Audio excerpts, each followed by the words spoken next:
데살로니가 전서 또는 후서는 바울이 3주 정도 데살로니가라는 시의 성에 방문해서 3번 안식일이 지난 다음에 생긴 교회로부터 이제 얘기가 시작이 됩니다. 3번 안식일을 보내고 그때도 회당에서 모여서 이렇게 지냈음에도 불구하고 교회가 생겨났죠. 사도행전 17장 4절에 보면 경건한 헬라인, 그리스인을 말합니다. 큰 무리와 적지 않은 교부인들. 그러니까 몇 명이 모인 게 아니라 꽤 숫자가 되는 교회로 시작이 된 거죠.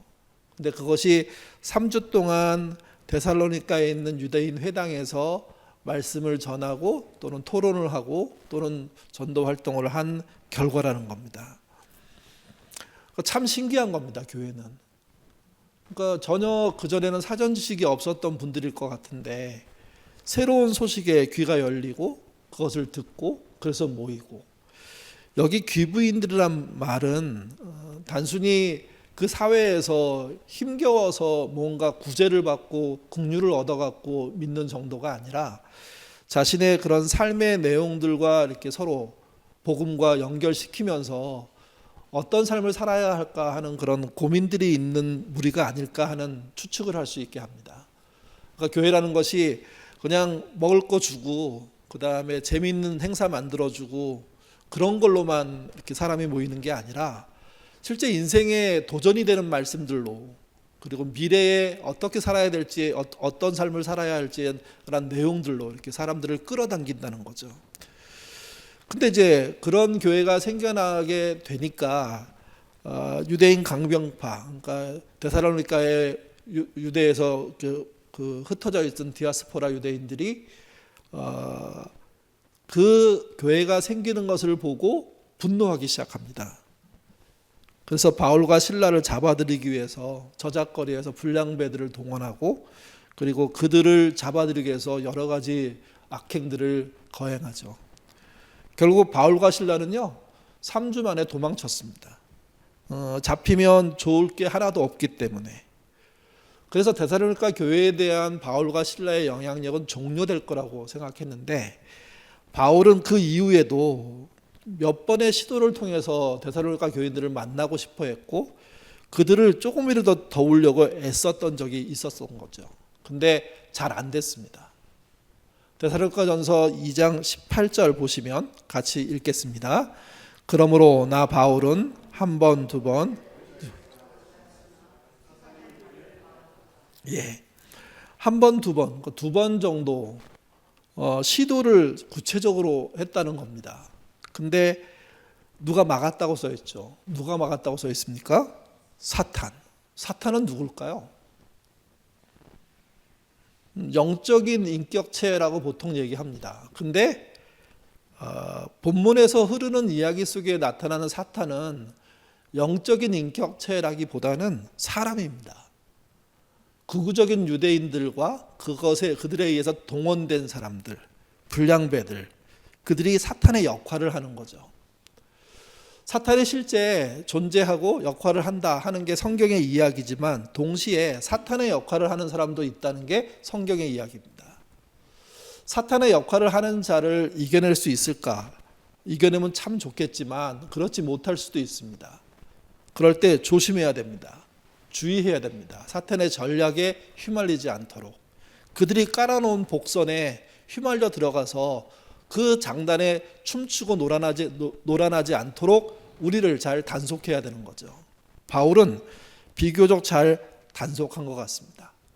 그래서 그들과의 대면을 피하고 새로운 방법을 썼는데 그게 편지를 보내는 거였습니다. 데살로니가 전서가 기록될 당시에는 사복음서가 없었습니다. 사복음서에서 가장 빠르다고 하는 마가복음이 데살로니가 전서가 쓰여지고 난 다음에 14년 정도 후에 쓰여지거든요. 또 요한복음에 같은 경우는 40년 후에 쓰여집니다. 그러니까 무슨 얘기냐면 우리는 사복음서가 데살로니가서보다 훨씬 앞에 있고 그리고 그 이야기를 통해서 예수님의 이야기를 여러 대목에서 다 할 수는 없지만 다양한 차원에서 접근하면서 무슨 얘기를 전개하고 있는지를 알고 있는 상태에서 뭘 읽냐면 데살로니가서를 읽는 겁니다. 근데 현실로 돌아가면, 그 시대로 돌아가면 사복음서는 존재하지 않고요, 데살로니가서가 먼저 존재하는 겁니다. 사복음서의 유익이 무엇이냐? 예수님의 행적이겠죠. 그리고 예수님이 다시 오신다는 재림에 대한 사고입니다. 그 믿음, 그 내용이 비교적 구체적으로 기록되어 있습니다. 또 다가올 재앙에 대한 마태복음 24장 같은 경우에 보면 아주 상세하게 극적으로 그 상황들을 이렇게 나열해 놓고 있습니다. 그렇기 때문에 사복음서가 있는 것과 사복음서가 없는 상태의 믿음은요, 차이가 엄청납니다. 신앙적인 기본 지식들이 정리되지 않은 상태에서 전해지고 있기 때문에, 그래서 그 정리되지 않은 상태의 이야기들을 들으면서 오해도 많고 불안도 많고 실제 시행착오도 많은 겁니다. 그 중에 하나가 데살로니가 교회가 겪었던 게 무엇이냐? 그게 천국의 문제였습니다. 죽은 다음에 심판에 관련된 문제였습니다. 형제들이 질문하는 내용인 것 같습니다. 같이 보시죠. 4장 13절에서 13절 14절입니다. 같이 읽겠습니다. 형제들아, 자는 자들에 관하여는 너희가 알지 못함을 우리가 원하지 아니하노니 이는 소망 없는 다른 이들과 같이 슬퍼하지 않게 하려 함이라. 우리가 예수께서 죽으셨다가 다시 살아나심을 믿을진대 이와 같이 예수 안에서 자는 자들도 하나님이 그와 함께 데리러 오시리라.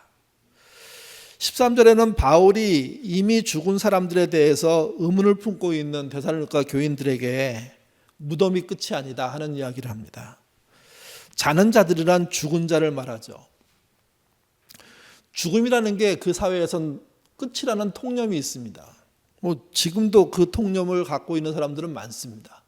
그러니까 살아있을 때나 사람이지 죽고 나면 무슨 이유가, 무슨 필요가, 무슨 가능성이 있겠냐 하는 게 일반적인 생각인 거죠. 그러니까 그들의 사고에는 뭐가 없냐? 우리가 믿고 있는 하나님의 나라, 천국이 없습니다. 그것이 없다는 것이 얼마나 사람을 다르게 살게 하는지 모릅니다. 그러니까 우리가 가야 할 곳이 있고 가야 할 곳의 입구에는 심판이 있다고 하는 것과 그게 싹 없는 상태에서 그냥 죽고 끝난다는 것을 믿고 있는 사람의 삶은 같을 수가 없습니다. 같을 수가.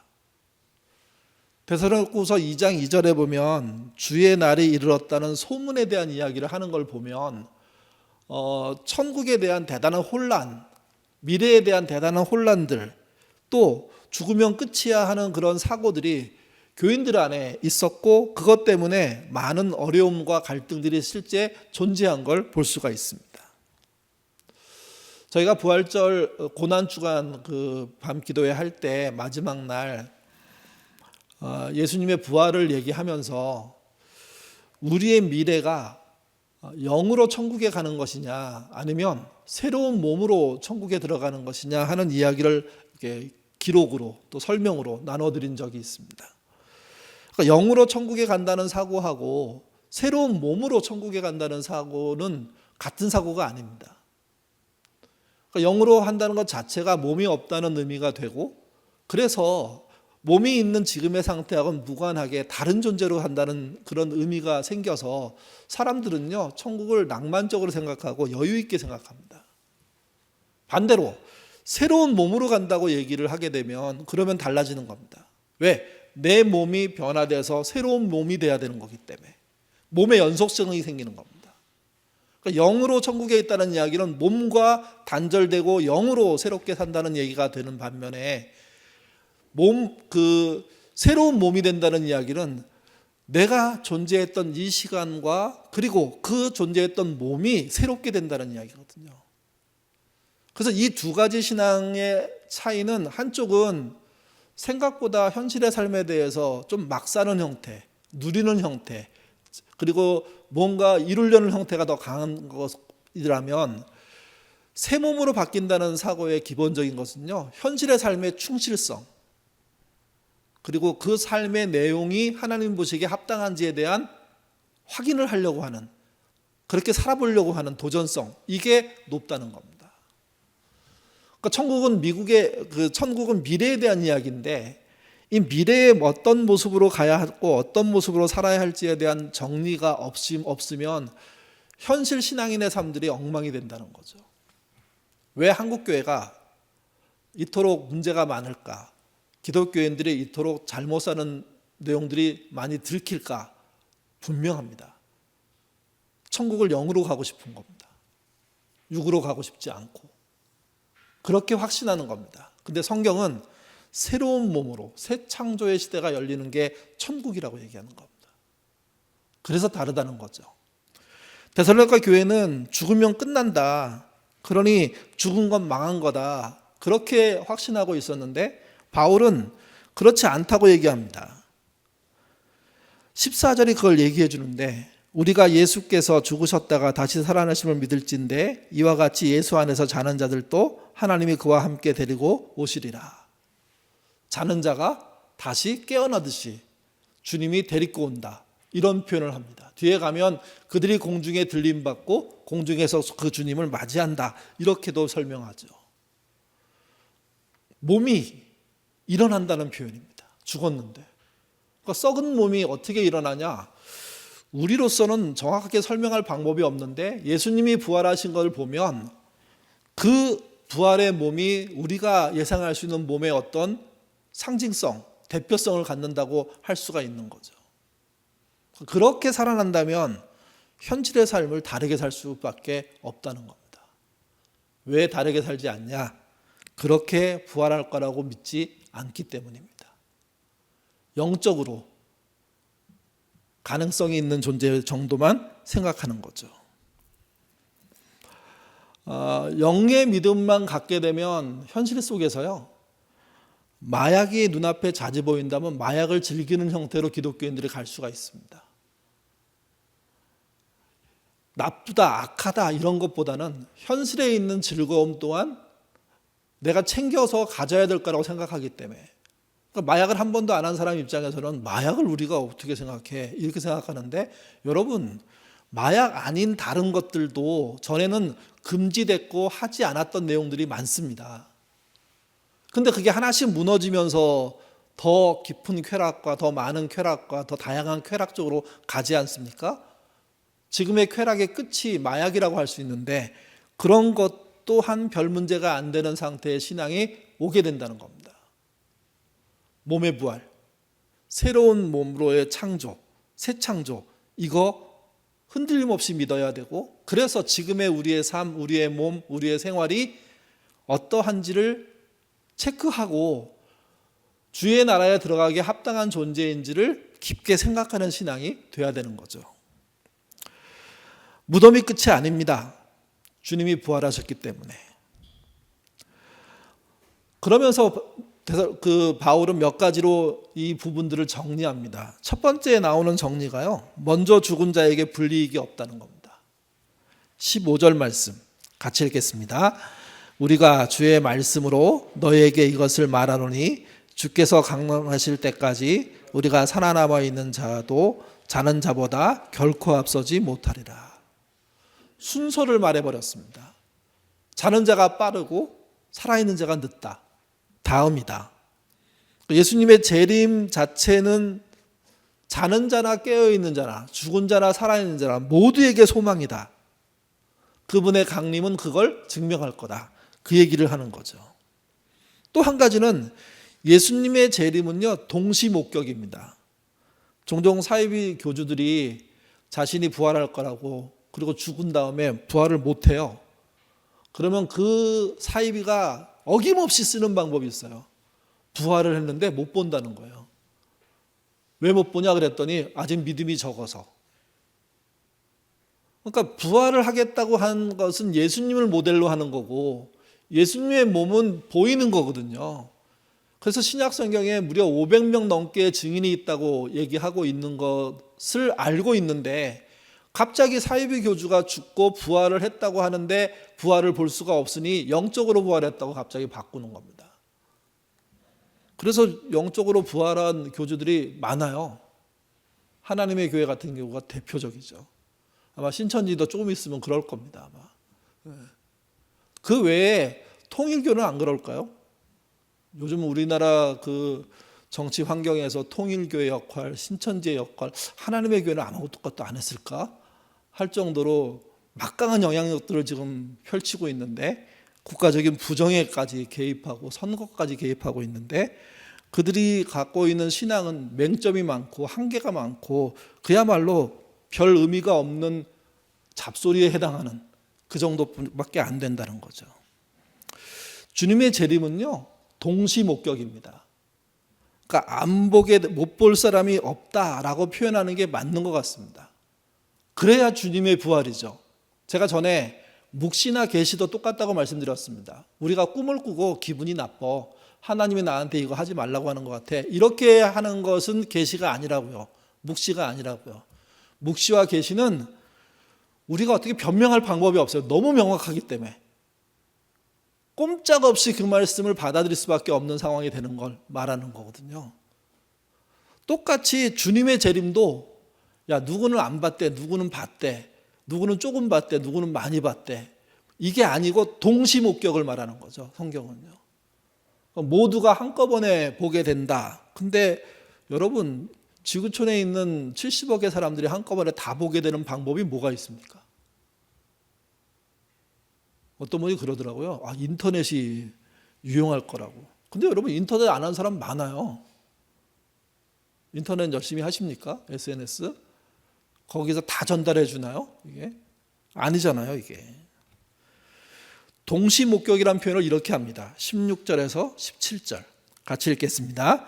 주께서 호령과 천사들의 소리와 하나님의 나팔 소리로 친히 하늘로부터 강림하시리니 그리스도 안에서 죽은 자들이 먼저 일어나고 그 후에 우리 살아남은 자들도 그들과 함께 구름 속으로 끌려 올려 공중에서 주를 영접하게 하리니 그리하여 우리가 항상 주와 함께 있으리라. 세부적인 내용은 사실은 지금 시간상 말씀드리기 어렵지만, 천국으로 이렇게 들려 올려서 그냥 곧장 저쪽 어디에 있는 천국으로 가는 거냐, 아니면 우주 전체가, 지구 전체가 하나님 나라로 바뀌는 거냐 하는 것에 대해서는 본문들이 다 따로따로 있어가지고 논쟁이 있긴 하거든요. 근데 여기서 중요한 것은 그분의 오심이 호령, 소리, 그 다음에 나팔 소리, 하늘로부터 강림, 이런 식으로 표현되면서 모두가 목격하게 될 것이라는 이야기를 하는 거죠. 이게 나중에 쓰여진 마태복음에도 나오고요, 사도행전, 요한계시록에도 나옵니다. 그러니까 그런 사고를 갖고 있는 게 주님의 재림입니다. 그러니까 재림은 조용히 누가 왔다 갔대 이런 건 말도 안 됩니다. 영의 눈이 열린 사람한테만 보이는데 말도 안 됩니다. 모두가 동시 목격인 겁니다. 부활은, 주님의 부활은 극소수가 본 거예요. 500명 정도가 본 거니까. 그렇지만 재림은 500명이 보면 문제가 생기는 거예요. 소수가 보면 문제가 생기는 거예요. 모두가 보는 거예요. 핑계할 수 없게 완벽하게 그분이 오시는 것을 이야기하는 거죠. 그리고 세 번째, 데살로니가서가 말하는 주님의 재림은요, 밤의 도둑같이입니다. 여기서 더 애매해집니다. 같이 보시죠. 5장 1절에서 2절입니다. 읽겠습니다. 형제들아, 때와 시기에 관하여는 너에게 쓸 것이 없음은 주의 날이 밤에 도둑같이 이를 줄을 너희 자신이 자세히 알기 때문이다. 미리 이런 이야기가 전달됐다는 이야기를 하고 있는 거죠. 밤에 도둑같이란 이야기는 예측 못하게란 뜻입니다. 뜻이 예측 못하게, 아무도 모르게란 뜻이 아니라 예측할 수 없게, 오시면 오시는 순간 다 알게 되는 동시 목격이 되는데, 근데 오시기 전까지에는 예측할 방법이 없다는 겁니다. 때와 시간을. 그러니까 때와 시간을 말하는 순간 이미 사람이 해야 될 어떤 기본을 넘어선 겁니다. 문제가 있는 겁니다. 그러니까 사이비들은 기존 교회들이 이 얘기에 대해서 침묵하고 있으니까 실력이 없다고 얘기하고, 자기들은 날짜를 찍었는데, 그리고 그걸 좀 나중에 변경도 하는데 결국은 아무것도 안 되는 그 상태가 되는 거죠. 재림은 어느 때 어느 시간에 오는지 모릅니다. 우리가 그냥 안전하고 편안하고 잘 누리고 살고 있는 날 올지, 보통 교회에서 말하는 것처럼 수요일날 금요일날 저녁에 밤 예배 때 막 천둥 번개치고 막 이런 날 교인들 아무도 안 왔을 때 오실지 아무도 모른다는 거죠. 농담처럼 그런 날 오셔가지고 예배당에 있는 사람만 들림 받으면 좋겠다고 옛날 저희 교회 목사님이 자주 얘기하셨는데, 그거는 예배당에 안 오는 사람들을 향한 속상함을 얘기하신 거고, 분명합니다. 밤의 도둑같이 예측할 수 없게 온다는 거죠. 정리하면 세 가지입니다. 먼저 죽은 자가 불이익이 없다는 거고요. 또 한 가지는 동시에 목격된다는 겁니다. 그리고 그러나 그때는 알지 못한다는 겁니다. 그러면 우리는 어떻게 살아야 되느냐? 그게 이제 5장 이야기인데, 5장 전체를 다 살펴볼 수 없어서 두 구절 정도, 4장하고 5장 두 구절 정도를 보면서 어떻게 살아야 될지 한번 생각해 보죠. 4장 18절입니다. 같이 읽겠습니다. 그러므로 이러한 말로 서로 위로하라. 격려하라는 이야기죠. 재림을 기다린다는 신앙인의 가장 구체적인 삶의 표현은 위로, 격려하는 삶입니다. 내가 누군가를 향해서, 가족을 향해서, 스스로를 향해서 격려할 수 있고 격려하고 있느냐, 이게 생각보다 재림신앙의 가장 중요한 축 중에 하나라는 겁니다. 그러니까 미래 천국에 대한 이야기를 하면서 또 현실로 천국이 임하든 또는 어느 장소로 가든 상관없이 천국을 얘기하면서 위로를 말하지 않는다? 그러면 천국을 믿는 거라고 말할 수 없다는 얘기가 되는 거죠, 이게. 5장 8절 11절 같은 내용이긴 한데 같이 읽어보겠습니다. 우리는 나체에 속하였으니 정신을 차리고 믿음과 사랑의 호심경을 붙이고 구원의 소망의 투구를 쓰자. 그러므로 피차 권면하고 서로 덕을 세우기 너희가 하는 것 같이 하라. 낮에 속하였으니 밤이 아니라는 겁니다. 어두움이 아니라는 거죠. 빛이란 얘기죠.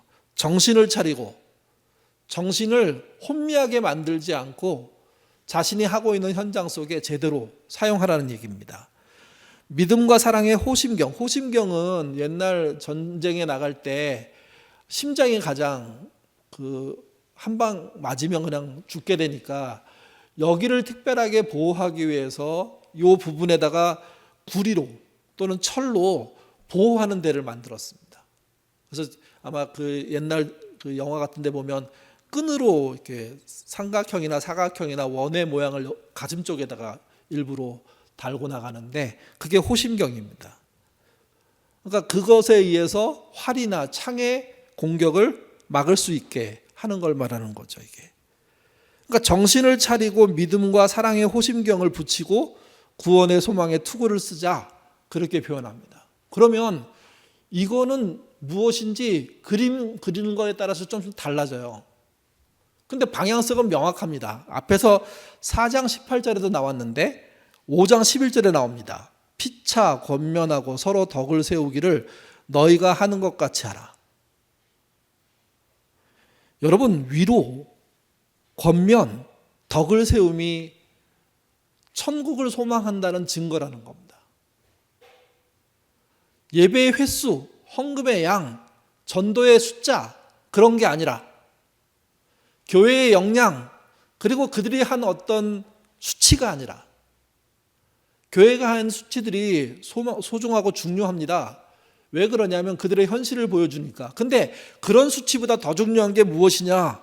위로하는 공동체냐는 거예요. 격려하는 공동체냐는 거예요. 서로 권면을 해줄 수 있는 곳이냐는 거예요. 덕을 세우기 위해서 서로 애쓰고 일상에서 그 일을 하고 있느냐는 거예요. 이게 안 되면 천국 소망이라는 게 다 거짓말이라는 거죠. 의미가 없다는 거죠. 그러니까 신자로서 지금 이 땅에서 위로가 필요한 자를 위로하는 삶을 살고 있는지, 격려가 필요한 아이들을 격려하는 공동체인지, 그것에 대해서 직접적으로 행동하고 있는지, 이게 천국을 소망하고 있는 자의 증거라고 데살로니가서가 얘기하고 있는 겁니다. 그래서 위로로 우리의 신앙이 나타나야 됩니다. 격려로 나타나야 됩니다. 덕을 세우는 것으로 나타나고, 그리고 권면하고 그 권면을 듣고, 서로 권면하고 서로 권면을 듣고, 그래서 인생의 어려움들을 함께 풀어나가는 그런 것이 재림신앙의 측량하는 자라는 거죠. 이게 잘 먹고 잘 사는 이런 거는 하나도 들어있지 않습니다. 이게 종말의 적인 현실주의를 말하는 겁니다. 종말은 과거의 애매모호한, 두리뭉실한, 그리고 흐물흐물한, 그리고 우리가 알 수 없는 어떤 미지의 세계로 들어가는 게 아니라 지금 내가 격려자로 살고 위로자로 살고 덕을 세우고 권면하며 서로를 세워주기 위해서 애쓰는 자로 사느냐, 이걸로 평가된다는 겁니다. 이걸로. 그러니까 목사의 입장에서도 교회를 잘 세우는 게 중요하고 교인이 늘어나는 게 중요합니다. 근데 여러분, 목사가 격려자가 아니고 위로자가 아니고 덕을 세우지 못하며 권면하지 못하며 서로를 세우지 못하고 그런 교회를 세우지 못하면 그로서는 아무리 노력하고 아무리 대단한 일을 했다고 하더라도 의미 없다는 겁니다. 격려자가 되십시오. 서로 권면이 통하는 관계들을 확장하십시오. 덕을 세우십시오. 그게 천국을 소망하는 자들이 가질 수 있는 삶의 내용입니다. 신앙 양태를 생각할 때, 특별히 오늘 본문을 생각할 때 몇 가지 정리해 볼 필요가 있는 게 있습니다. 첫 번째, 우리가 덕을 세우는 기도가 뭐냐? 이렇게 질문을 던지면 결국은 덕을 세우는 기도는요, 나 혼자만을 위한 기도가 아니고 내 가정, 내 새끼를 위한 기도에 머무는 게 아님을 알 수가 있습니다. 기도를 만약을 위한 대비 정도, 대비의 성격의 보험 정도로 생각하는 분들이 많이 있는데, 뭐 그런 성격이 없는 건 아니라고 저는 생각하긴 하지만 그게 전부는 또한 아닙니다. 기도가 공동체 안으로 확대돼야 됩니다. 나라와 민족이 어려울 때 또는 일상의 그런 나라와 민족을 생각하는 마음이 개인의 기도 속에 들어있어야 됩니다. 교회의 기도 속에 들어있어야 됩니다.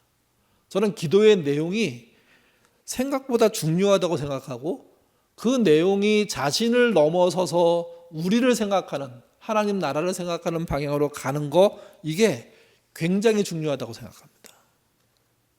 그러니까 자기 보존만을 위한 기도 오히려 위험하다는 거 잊지 마십시오.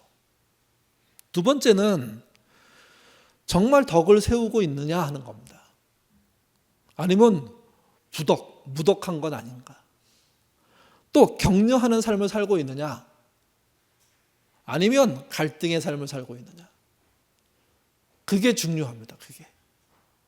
그러니까 신자로서 덕을 세우는 건 마땅한 일이고요. 격려하는 관계를 만드는 거 당연한 일입니다. 소망을 주는 생각과 삶이 있는 거 의미 있는 거죠. 더불어 함께하는 거, 그게 가치가 있는 겁니다.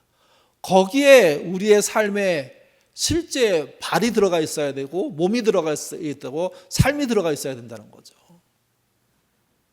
그게 아니라 자기만을 보존하기 위한 삶을 살면 문제가 달라지죠. 부덕하게 되고 갈등을 일으키게 되고 절망을 주게 되고 분열을 일으키지 않습니까? 지금 우리 사회에서 한국교회가 분열의 어떤 진짜 대표성을 갖고 있는 집단처럼 되어버렸는데, 그게 결국은 함께 가지 못하는, 덕을 세우지 못하는 증거라는 겁니다. 이거부터 돌이키지 않으면 자신들이 믿는다는 천국에 배반당할 겁니다. 우리도 그래야 되는 거죠, 이게. 알렉산더 대왕에게 조그만 나라의 왕이 사냥개 2마리를 선물했습니다.